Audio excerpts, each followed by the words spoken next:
Protest over the death of George Floyd and repeated police killings of black men grew today. From New York to Tulsa to Los Angeles, governors in several states called in National Guard troops in the face of the rising unrest, and demands for justice have reached Evansville and Owensboro. What began as a peaceful rally by the Four Freedoms Memorial in Evansville turned into a conflict between law enforcement and protesters. Eyewitness News' Branson Leet followed the events of the protest and has the latest. Hundreds gathered along the Riverwalk in Evansville to rally in memory of George Floyd and others who've lost their lives at the hands of law enforcement. People gathered as one alongside the pillars, memorializing the freedoms of speech, religion, and freedoms from oppression and fear. The people love people. The human race is a beautiful thing. We can't let those few bad apples of society judge our, like I personally don't judge a person's skin color. I judge, if I don't like them, it's because of their actions, because of their heart. I judge a person off of their heart and if they're a good person or not because of their skin color.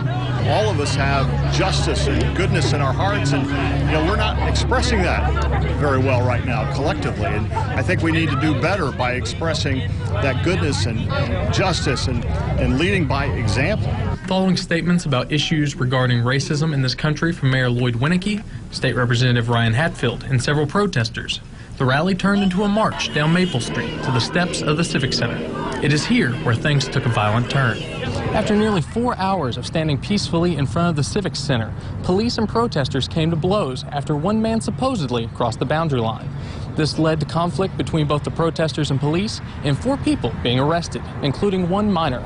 Sergeant Nick Winsett says that a police officer and a horse were struck during the conflict. Police say some of the charges include battery on a police officer, disorderly conduct, and resisting law enforcement.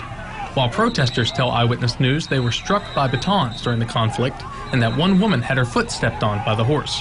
Following the altercation, the road was temporarily blocked off by police, and protesters were told to disperse from the Civic Center. These rallies were intended to allow the community to stand together. But following the events of today, the community appears to remain divided.